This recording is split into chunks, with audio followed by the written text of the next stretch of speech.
The NBA has had a lot of surprises this season in terms of team success, like the Jazz starting 10-3 to begin the season, and teams like the Lakers and Warriors having surprisingly slow starts. So now that every team has played 20 games, I'm going to do the only logical thing and predict every Western Conference team's exact seed.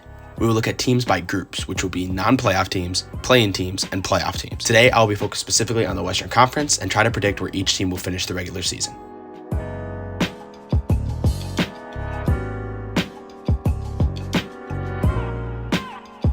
As we get more into the frontrunners, the team profiles will get longer, but for these 5 teams I think will miss the playoffs, they will be relatively brief. 15th, I have the San Antonio Spurs.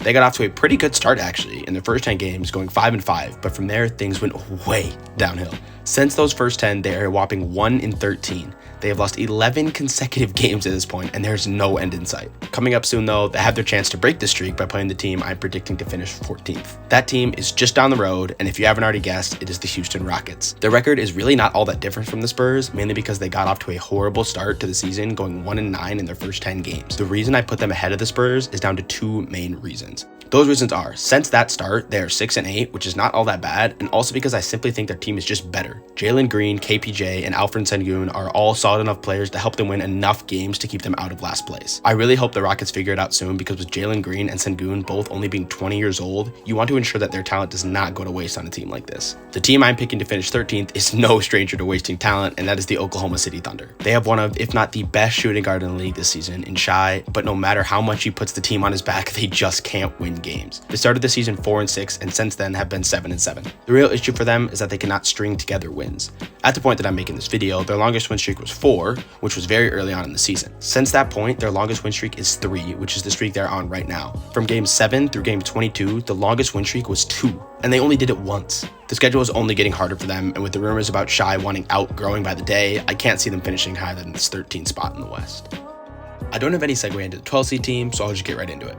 I'm putting the Utah Jazz at 12. I know they got off to an absolutely insane start, going 7-3, and led the West for a little over a week. Since then though, they have dropped off, going 7-9, losing to some teams that they really should have beat if they were truly a playoff or even a play-in team. The talent on the team is undeniable. They have Markkanen, Clarkson, Sexton, and more, but their recent form has shown their true colors. I think they're good enough to finish out of the back markers mentioned earlier, but I do think they were frauds early in the season, and to be honest, they were kind of set up to fail with how much the media was covering their beginning to the season.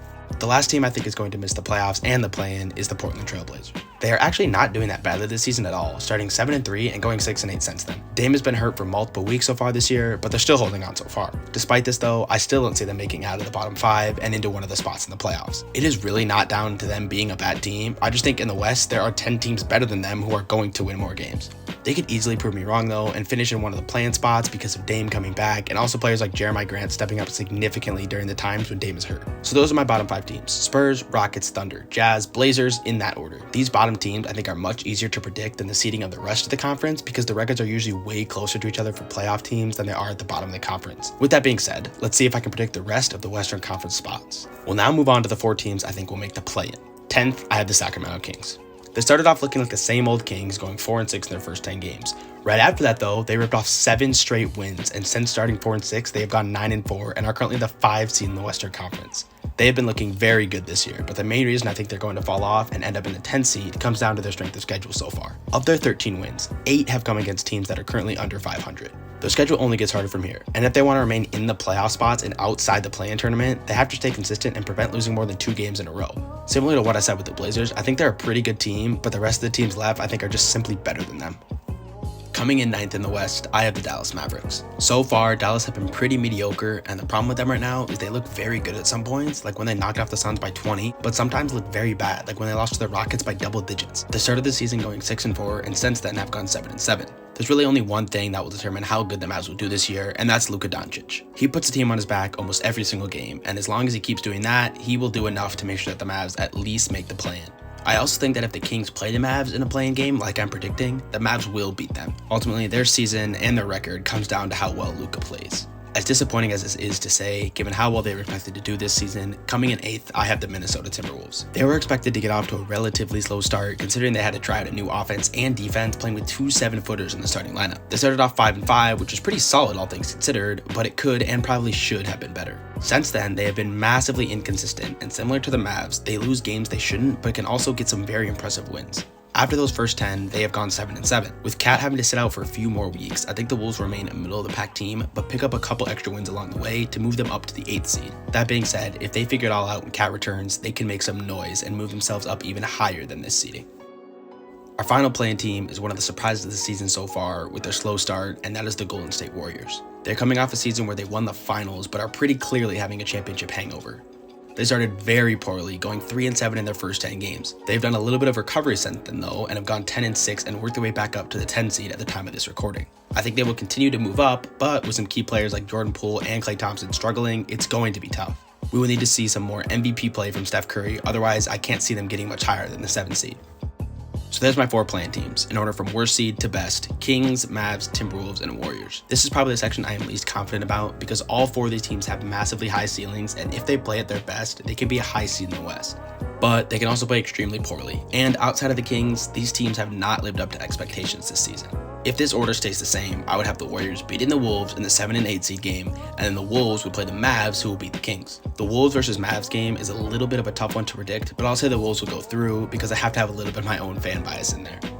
Now we are into our final group, which is playoff teams. At the 6th seed, I have the Lakers. I know the media has been very harsh on the Lakers, and they got off to an absurdly slow start, going 2-8 in their first 10 games of the season. Despite that though, they have picked it up and gone 8-6 since. The talent on that roster is absolutely ridiculous, and with AD and Russ picking it up after some terrible games to begin the season, the Lakers can definitely surprise in the West. The reason people are not picking them to finish very high is because they got slaughtered through the first 10 games. However, most of those games were against very solid teams, and it is a start that most teams would probably have if they played that same group of teams. They have an easier schedule through December and January, so if they can get hot before they begin to play top teams again, I see no reason why they can't finish in 6th or even higher.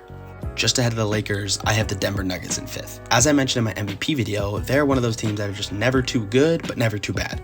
And perhaps the biggest reason that his massive numbers go under the radar is because his team is constantly at the middle or bottom half of the Western Conference. They currently sit at 9-4, which is a great start, but they are never in the fight for the 1 seed. That has remained true so far this season, as they currently sit at the 4 seed, but are in the midst of a 3-game losing streak. I expect them to keep this type of play up, going 500 most of the season, with a few win streaks mixed in there. Overall though, I think they'll miss out on home court advantage in the first round of the playoffs by ending up 5th in the West. The team who will finish 4th, play them round 1, and in my opinion will knock them out, is the Grizzlies. In the last few seasons, the Grizzlies have been a really strong regular season team and been putting their team in high seeds in the playoffs. I expect this to remain true, but not finishing as the 2nd seed like they did last season. They have looked very strong this season outside of a few bad games along the way. They picked up right where they left off last season, going 7-3 in their first 10, but dropped off just slightly, going 9-6 since. Currently, they're the 3 seed in the West, but I expect the final 3 teams to just edge ahead of them come the end of the regular season. However, now that this young Grizzlies team got some playoff experience last season, I could see them making a deep run this season and possibly making the Western Conference Finals. Ahead of the Grizzlies in 3rd, I have the Clippers. They have easily been the quietest team in the West all year, and really the only thing I've seen about them is that they held up Kawhi a little too many games due to his injury recovery. At this time, they are the 6th seed, but with Kawhi starting to play a little more often, I think they're going to skyrocket up the conference. A lot of people, including myself, thought they would end up being the 1 seed this season in the West based on how stacked that roster is. Although that would be tough now considering the start they got off to, going 5-5 in their first 10, it is definitely not out of reach for them to finish with a high seed come playoff time. This team is also not short of playoff experience, so if they can get home court going into the playoffs, they could be a really scary team to match up against. And now the team just missing out on the 1 seed is the Pelicans. They're one of the surprises of the season so far, and after starting 5-5, they have been ridiculously hot, going 11-3 after their first 10 games. They just beat the Suns a couple days ago and look like a real contender in the West. The reason I have them dropping down to the 2 seed is simply down to consistency. I think they will remain extremely good throughout the season, but the team in first is insanely consistent and has proven before that they can win a lot of games in the regular season. The big 3 of CJ, Zion, and Brandon Ingram is working to perfection right now, and with them all being so young, they could be a team that becomes dominant in years to come. For this season though, they'll have to settle with the 2nd seed and hope to make some noise in the playoffs. At the 1 seed, I have the Phoenix Suns for the 2nd consecutive season. As I mentioned earlier, they are very consistent, and that is the main reason I have them jumping back in front of the Pelicans to take the 1st seed. They started 7-3, and since have been in a minor slump going 9-6. I 100% expect them to get back to where they should be with Chris Paul returning from over a 10-game absence. The real issue for the Suns is not how good they can do in the regular season, it is how they can perform in the playoffs. They made a finals run a couple years ago, but just couldn't finish it off. They had an even worse time of it last season as they dominated the West in the regular season, but were knocked out by the 4-seed Mavs in 7 games after having a 3-2 lead in the series. Honestly, being a lower seed and the underdog might be the best for them because constantly being up high in the West just puts a target on their back when the playoffs start. Staying consistent has been their identity for the last couple years, and if they can stay consistent in the playoffs, they're absolutely a finals favorite. There you have it. Those are my Western Conference predictions. The teams missing the playoffs are the Spurs, Rockets, Thunder, Jazz, and Blazers. The 4 teams in the play-in are the Kings, Mavs, Wolves, and Warriors. Lastly, the playoff teams are the Lakers, Nuggets, Grizzlies, Clippers, Pelicans, and Suns. As usual, I want to hear your opinions on this. Did I rank some teams higher or lower than you would have? Be sure to let me know in the comments what you think. Make sure to leave a like if you enjoyed, subscribe for more, and thank you so much for watching.